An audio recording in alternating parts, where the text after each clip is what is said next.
it's 100% clear, right, bro? Every single Man United player was offside.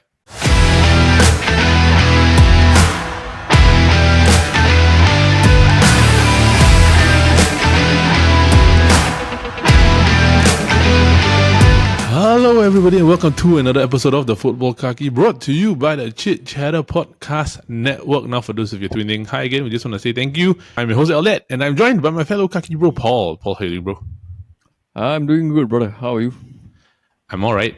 A bit tired because Man United played on Friday morning. Tiring game lah. Let's just say tiring game. We got start to talk about lah. I was able to catch the game like slightly later. I don't know, bro. Like this weekend felt like a blur. Yeah, because we are like, there's no EPL for us to watch, and then it's also still the second week of Chinese New Year, so people have just been like going around with doing their stuff, you know. No, it's not only that. It's like we've also been like doing some of our own personal stuff. Like I think like I mentioned like I was clearing some of my stuff. Yeah. We also recorded drafts. So it's like there's a lot of like things that are ongoing currently at the moment. To a point where like, it's fun, but it's also a bit like you know you feel like you're getting older already. For sure. Like last time you have energy to do it now, but then now it's just like. So I don't know lah. I really don't know if you say like us as humans, right? What do we do that is really like can we be contented? It's like we have too much time, then we complain. Oh, hey, what can I do now? Yeah. But then when we are so busy, we don't have time for other things. Then we're like, hey, I wish everything can slow down. Yeah. So what is like the perfect balance? You know, like is it good to not do everything at one time, or do you not do anything at all, or do you balance? Like say, okay, maybe I do a bit today or a bit tomorrow. Seems that time is passing so fast, right? That we are forgetting so many things lah. Like you don't forget to like have time for yourself and all this.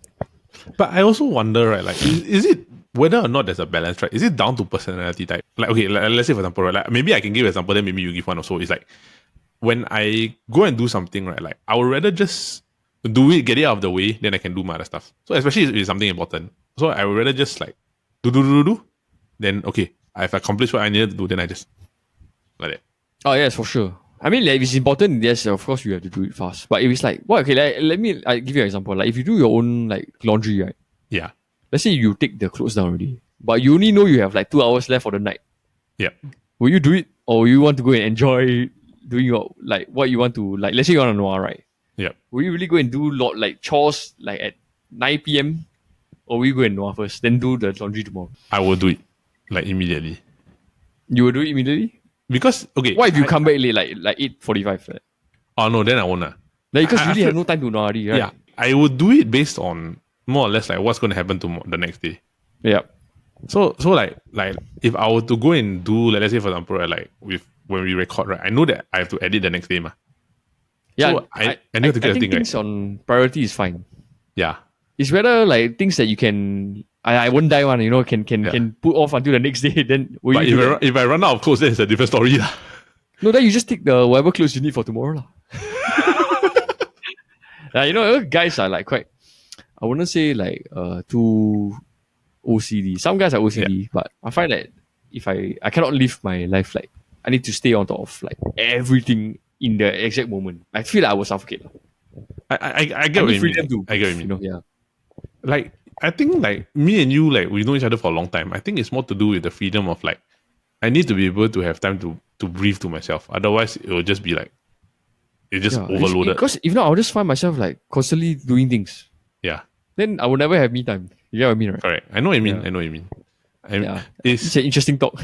It's an interesting. No, honestly, I didn't think we were going to talk about this at the beginning of this episode, but I mean, like, it's interesting, bro. Like it's how to say, like, you don't valuable me time as much until you get older. For sure, bro. Yeah. It's like when you're younger, right? It's just like, yeah, okay, I can hang out with my friends. I want to go out with my friends or this year. Now it's just like, yeah, I don't mind just chilling like in a quiet space.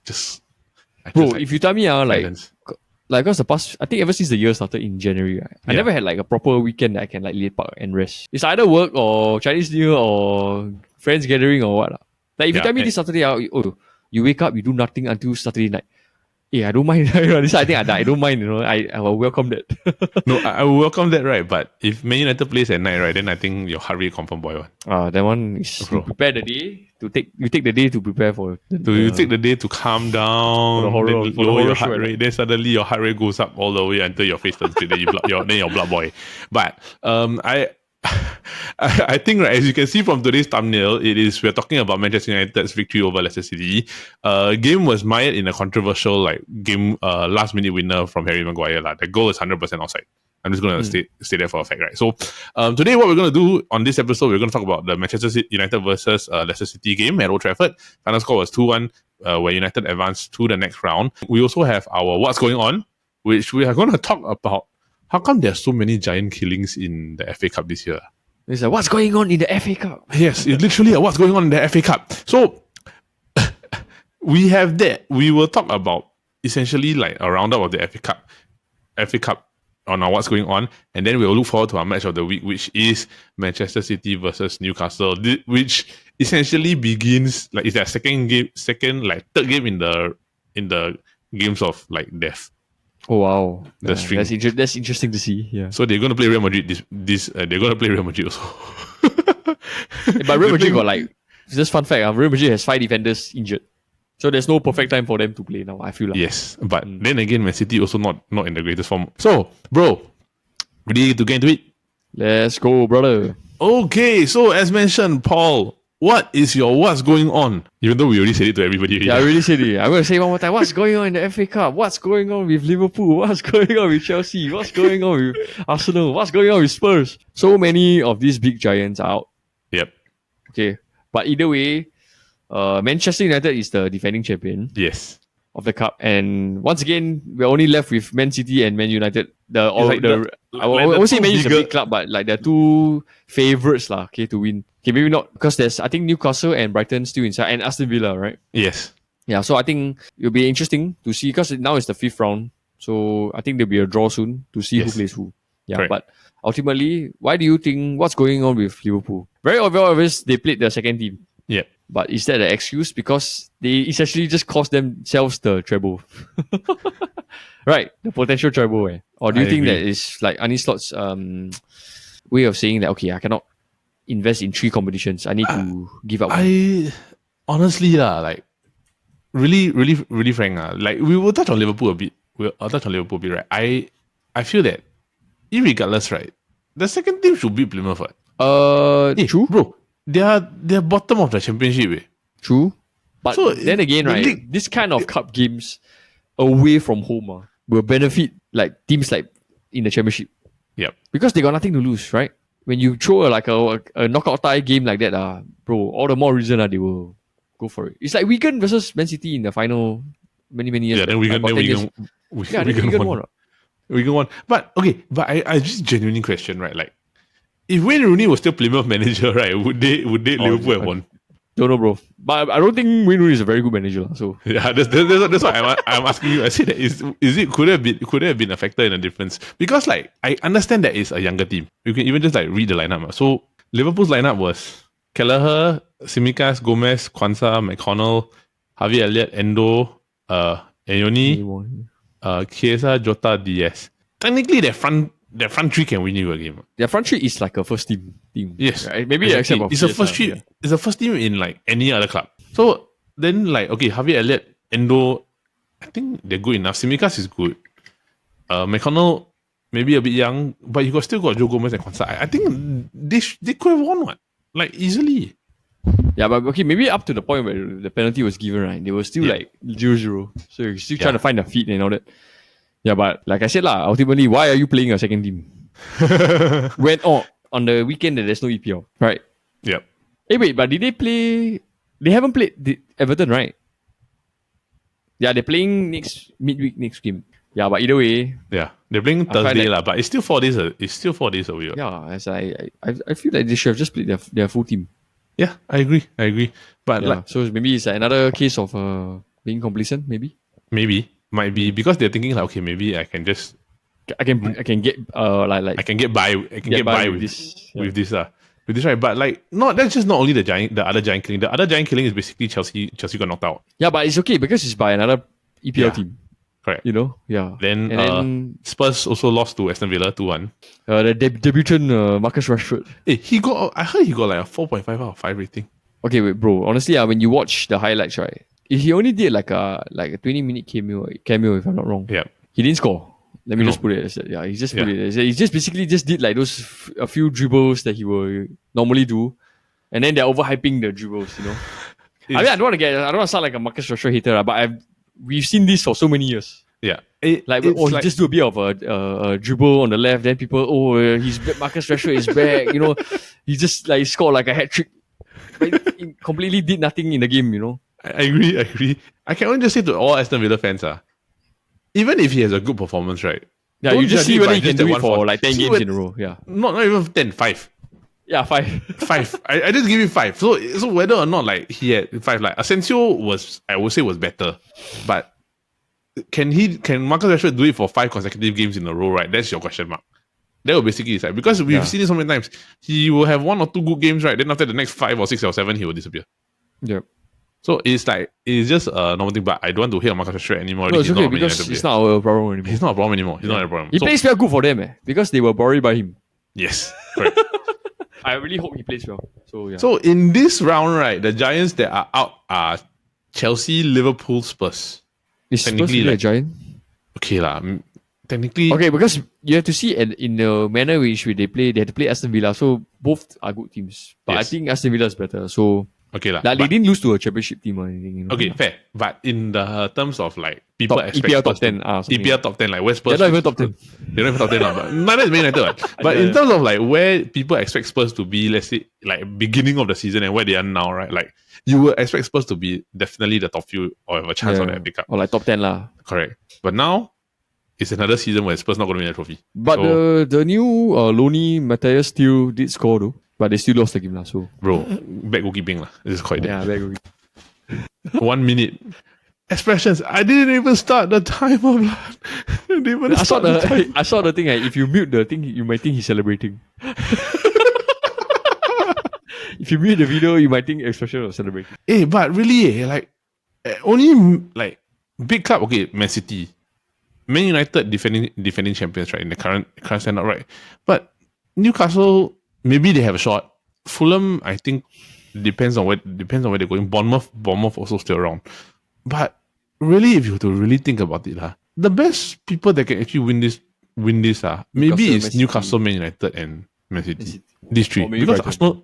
Arsenal's out, Chelsea's out, Liverpool's out. So I won't be surprised if the final 4, right, is Aston Villa, Man City, Man U, Aston Villa, Man City, Man United, or Newcastle. unless both of them run into either Crystal Palace or Nottingham Forest, which they haven't played yet at the time they were recording. So I don't know, man. Like this year's FA Cup a bit weird.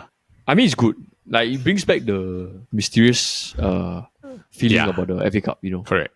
In the past, it's like nobody wants to win this cup. It's a good thing that teams are fighting for this cup.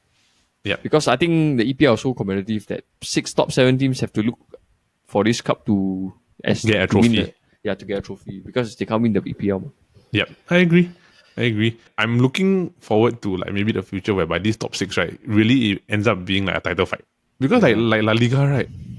La Liga, Serie A, La Liga, what 2 points difference between the first 3, Yeah.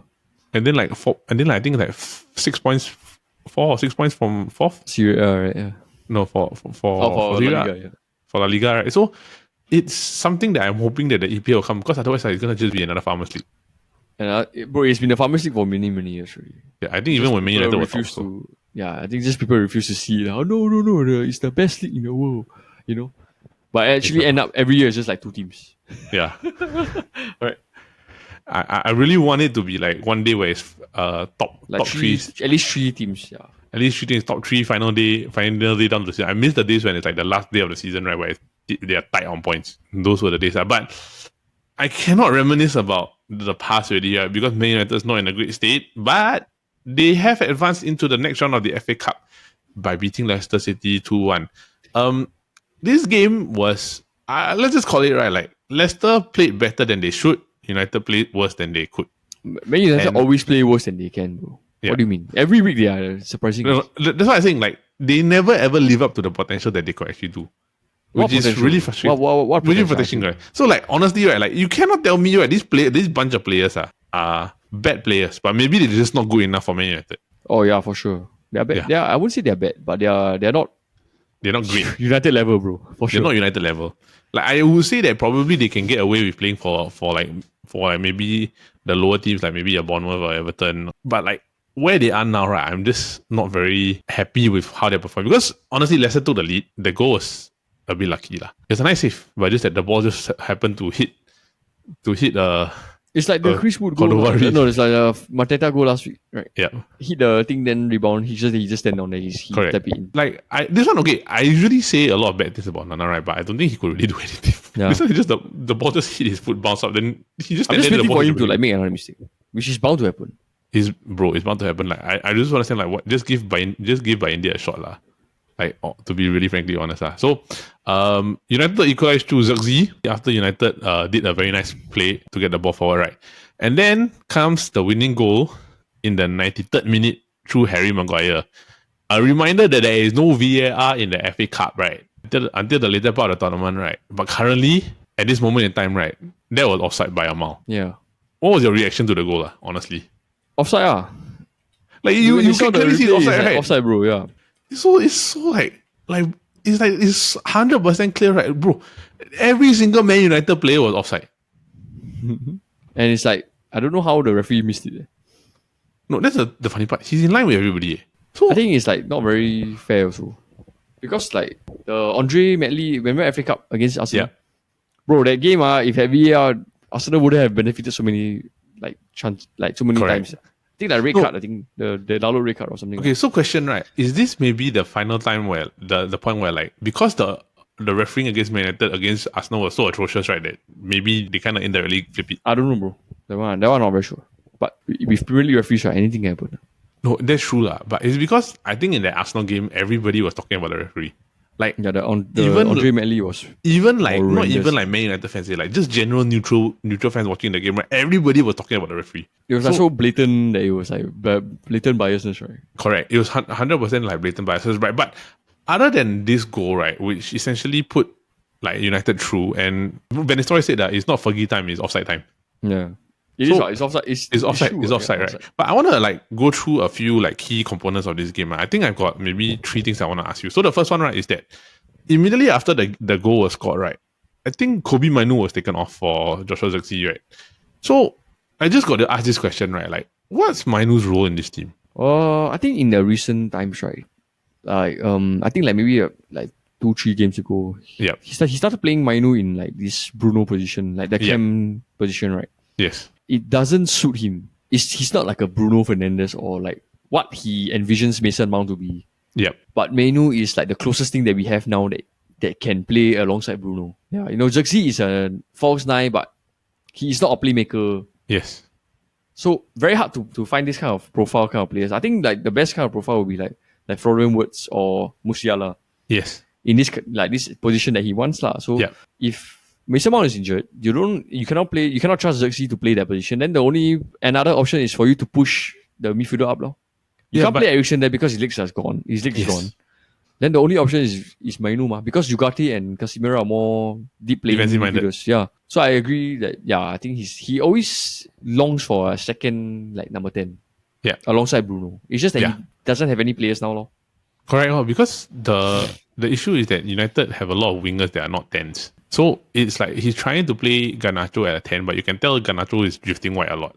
So it's kind of more towards like, do you want to sacrifice Garnacho's width ability to play a bit more narrow, or do you want to play width on the left side? Ahmad, he can do both, but you can generally still see that I think long term he's better suited to be a right wing back rather than like the cam. So like with Mainoo, right, what's exactly his best role? Is it 6 or is it 8? Because he's definitely not as capable as Ugarte in a 6 slot. And United technically don't really play for 8. I find that he can be like a CM where he can roam around Ugarte. But alongside Bruno can. Because I saw a past few games, but the sample size is very small. Like I think like only saw like 2 or 3 games. Ideally it's not sustainable. If you want to play him as a cam, I agree. then you will have to sell Mason Mount already. Yeah, Or you have to buy another midfielder to supplement Ugarte. Or they have to, or if let's say they go to the academy, right, they have to hope that one of the guys turn out to be a good attacking midfielder. But there's also rumors like they want to sell Mainoo for the PSR, Yep. Yeah, so that they can have freedom for funds. So there's a lot of possibilities that can happen. Will you sell? But I find that in the moment now, just gotta make do where you have. I think you can play him. You can play him there, lah. No, you can play him at number 10. No issue. But would I sell Mainoo for a good price, lah? For sure. 150 million you take, no? Or 100 million? I'll take. Yeah. I'll take. He's definitely gonna fetch more money than Garnacho. 100%. Yeah, I think like 100 million would be a good. Like if someone offer 100, we take, lah. For sure. I agree. No doubt. Yeah. I agree. So we will. I think let's just see what's in store for Kobbie Mainoo, right? The other interesting headliner was that Patrick Dorgu made his debut for Manchester United. Yes. I have this question, right? Like, okay, first question, right? What do you think of Emery's decision to play him on the right instead of the left? When I saw the line, I was like, this is wrong because you brought this fella in specifically to play left back, but then you are still playing the worst player in the Man United 11 now, right? Alongside Onana like in his left wing back position. So okay, maybe benefit a doubt that this Patrick Dorgu didn't get enough training sessions yet. Yes. Okay, and then maybe this Dalu, like forever fit one, can do the job in Amorim's eyes, lah. Yep. But I do feel that you shouldn't compromise. You should play players in their best position. Yeah. This Patrick Dorgu, even though he can play right back, right, you shouldn't play him there just because he can play. Yes. You should play him where he's most comfortable. Anyway, Dalot's natural position is not left back. His right natural back. position is right back. Yeah, why are you playing the left-footed guy on the left and then the right-footed guy on the left? Right-footed guy on the left and the left-footed guy on the right. Yeah. You don't overcomplicate things where you want to play one inverted wing back. You're not Man City. Yeah. Okay, this Man United team is not Man City. Don't try to replicate what they can do. Get the basics right first. Left back play left back. Right back play right back. Then if cannot work out, then you change the right back to Masraoui or something. Yes. Don't come and play Patrick Dorgu on the right wing back. Then you saw a lot of times he used his left foot. Yeah, he loses his left foot on the right side. push that right. Yeah, like when the open ball was in the thing, he used his left foot to push it to keep it in. Correct. So although it works, but it looks weird, lah. Yeah, I agree. I don't disagree because even with Man City, you're just referring to, right? Even when they play inverted wing backs with Cancelo and Zinchenko, right, and Walker, right, they all play on their primary side. Yeah, like even though Cancelo is both footed, right, but he's still primarily left footed. Left footed. Yeah, Zinchenko is left footed. Walker is right footed. And then you play them in the original position. So I think that is one thing that Amorim got wrong the lineup. Yeah, I think fair. But in general, regardless of the position, right, how do you think he fared on his debut? Not bad for 45 minutes. Really. It's like you could see the pace, the physicality that we lack in, Yeah. So and he got speed. Yes, he's fast. And he's very fast. Yeah, he's very fast. Plus I think he did a couple of cutbacks, right? Which is quite promising. I just hope that he can maintain the attacking threat. And he's generally he can use both feet. But you can tell he's primarily a left footer. Yeah, he's primarily a left footer, right? And you can see also even his anticipation is like remember we've always said that how come when the ball is coming, right, the right backs and the wing backs don't come out, right? There's times when the ball comes in, Dorgu immediately comes in right back, he just attack or press or try to clear. Yeah, we need that. We need players who are automatic on this. Yeah, correct. Yeah, not respond to the coach asks you do that you do. Correct. I agree. So, I want to see what's going to happen with him. I want to see him predominantly playing on the left side. I think currently, right, just drop Dalo, right, play Dorgu on the left, play Masraoui on the right. Yeah. Then you play delete Maguire, Euro, right? Correct. Then if let's say you need to shift the line, right, Masraoui can slot into that third centre back role. Then they play Ahmad right wing back. Yeah. Yeah, then one of the defenders can move out or you play Ahmad right wing back. But moving over to Leicester, right? Ruud Van Nistelrooy's been around for about 14 games, if I'm not mistaken, 14 or 15, right? He's lost 9, drew 1, won 3.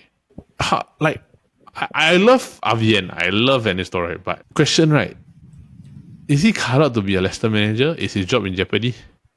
Bro, there's already talks that he wanted to quit because they didn't give him the players that he needed. There was no reinforcements in January window. Yeah. Yeah, so I don't know why he's continued staying because apparently I think he was not given the players that he was promised. Yep. Yeah, but either way, it's not also a reason for you to be performing like that, lah. Yeah. But then again, Leicester is not it's not the Leicester we all know. Yes, Yeah, I it's like agree. you can't trust a 39-year-old Vardy or something like that, like every game. But Where can Van Nistelrooy perform can he keep them up? Maybe can, but it will be tough, lah. I think it will be tough. it's hard, right? Because they are in really very bad form. I think they've lost almost 6 or 7 on the trot in the EPL. Like since like beginning of December. Yeah, and then if I'm not wrong, right, he played like a 15 and a 16-year-old squad he put them in a squad against Man Utd. 15 and 16-year-old. It's like what? Sec 3, Sec 4. Yeah, I think because the Leicester squad is not good, Yep. and it's like not good at all. I don't know, like I feel like it's just not a very well built team surrounding Leicester. I think it's just past their prime because you can't rely, like you said, you can't rely on Vardy for so long. And the core of the team that was around, right, is no longer there already. Yeah. Like it's void of leadership. And then they're still using players like what? Kobbie and all this, Yep. Yeah, so I don't think it's a very good position for them to be in now, lah. And Yep. doesn't help that Van Nistelrooy just came in and then he's like performing so badly now. Yeah. In terms of like the position that right, they're only 2 points behind Wolves in 17. So technically they can actually win a few games. But I would say that long term, their matches it's not easy. Their upcoming games, I'm going to read out to you like for the next like 8. Arsenal home, Brentford home, West Ham away, Chelsea away, United home, City away, Newcastle home, Brighton away. Yeah. Then to round it off, right, Liverpool home. 3 points for everyone. It doesn't look good. Yeah, I agree, bro. But I think it's what you get when you go into teams like that, fighting for relegation, especially when you're an unproven manager. Yep, I agree. I agree. So, I don't know, dude. Like, so we conclude that Leicester is just a bad team in bad form. Am I correct? Yes. And if you don't do any reinforcements, then what can you do? How can you put yourself there? You put Pep Guardiola there also, maybe barely make it. I feel Barely can do anything, because it's like in football, right, or in sports, winning builds confidence. Losing creates doubt. So like if they don't win, especially with the next few games, it's going to be like a quite bad disaster. Like I only think that the only thing that has a worse run than this, right, is probably Man City. in the upcoming games. So that I think for this, right, United advanced to the next round of the FA Cup, right? City are out, but City I think they have a lot more problems to solve, right? Because now it's a talk about survival already. And like whether or not Van Nistelrooy keeps his job in the long term. So Leicester fans, I hope that you guys are rooting for the manager. Back him. He's a good manager. I just think that he needs some support to be able to push through, right? But we shall see at the end of the season. Because honestly, to remove biasness, right? 9 losses, 1 draw, 3 wins is still bad. Yep. It's still horrible. It's not good. Not good. So moving on to our match of the week, which is Manchester City versus Newcastle United. Now, in this table, currently as we stand, right, it is 5th against 6th. Both teams are tied on points, with City having a superior goal difference, even though Newcastle have actually conceded lesser goals. So, no, actually not superior difference. Identical goal difference, bro. 13. Yeah. So, identical points, 13 goals. The only reason why City is above is because City has got more goals than Newcastle. It's a battle of 5th and 6th. Current form for Newcastle in their last 5, including the FA Cup, is win against Birmingham, beat Arsenal, lost to Fulham, beat Southampton, beat Bournemouth. So you're talking about 4 wins in the last 5. They're in good form, bro. They're in very good form. Yeah. They're in very good form. But Man City, on the other hand, kena whacked 5-1 by Arsenal, lost 4-2 to PSG. They beat Ipswich, Chelsea, and Club Brugge. And of course, Leyton Orient. So they're going to play Real Madrid in the midweek, Man City. Will that factor into the game against Newcastle or not, bro? Then depending on the outcome, I feel. Yeah. So far, they haven't done anything to show me that their new reinforcements are good or have improved the team, Although the Kusanov just scored during the weekend. But it's got like a lucky deflection. So given at this point of the week where we are, right, I would still say Newcastle is favoured. But it is at the Etihad, so I think it will be a draw. Or you're going to think it's a draw. You don't think it's draw. like City's going to win.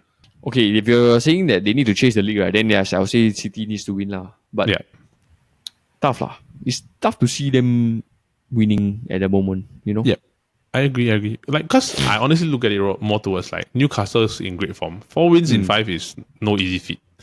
And the fact that Isak is coming into form, or he's coming into his own. Yeah, it's really like match like some players like best season already. Yeah, and like if you were to really calculate and think about it, right? This is the opportune time for Newcastle to play well against Man City. Because the defenders are struggling. Isak is good. In hot form, yeah. Yes, in good form. Anthony Gordon is playing well. Everybody in the Newcastle, right? I would say that Newcastle midfield, they have a shot to fight against the Man City midfield in its current state and form. So everything aligns for Newcastle to have a possible victory.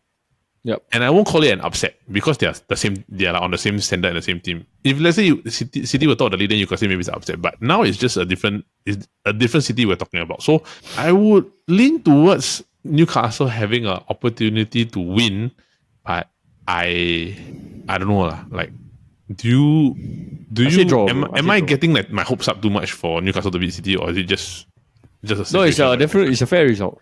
It's a fair prediction that you think Newcastle can win. Yeah, I do think it's close. Like I do think Newcastle have an equal chance like Man City to win. Yeah, that's why I feel that if both have an equal chance, I say draw lah. I think City will try to play it conservative. Okay, so prediction? Like 1-1. 1-1. Okay. Yeah, 1-1. I'm gonna go with maybe let's you call it 1-1. I'm just gonna go with Newcastle win. I think it's gonna be Newcastle 2 City 1. Okay. Fair option, bro. Yeah. And I think Isak and Haaland will both score. So I think that's basically what my prediction is. So bro, anything else before we round up? Yeah, I think it's just a bit weird that they are playing FA Cup, then they play Champions League, then they play EPL. EPL, right? You know, yeah. But I think it's fine. Given that they have a lot of games to play. So I think the match, schedulers they say that this is like the best way they can do it around. Yeah. Okay. Let's see, bro. Yeah. All right. So that is it for this week's episode of the Futbol Kaki. All right, so that is it for this week's episode of the Futbol Kaki, brought to you by the Chit Chatter Podcast Network. Now, for those of you who are tuning in, we just want to say thank you, and we hope that you continue to watch our other shows, which of course are the Kobbie Bros. Every Monday, where we come together and talk about fun and trivial topics. And if you do like game shows, we do have the SG Draft Podcast every Friday, where we come together and draft about different topics and have fun while we do it. You can, of course, vote for your favorite teams for the draft every Friday on our Instagram stories. Voting begins at 12 p.m. on a Friday and closes on a Saturday at 12 p.m. So if you have not liked and subscribed to this channel, please do so. And if you have, please ask your friends to subscribe so that we can continue to grow this channel and provide more fun content like the Futbol Kaki for you. So from me and Paul, have a great week ahead. Champions League is back. Premier League is coming home soon. Hope to see you soon. Have a great week ahead.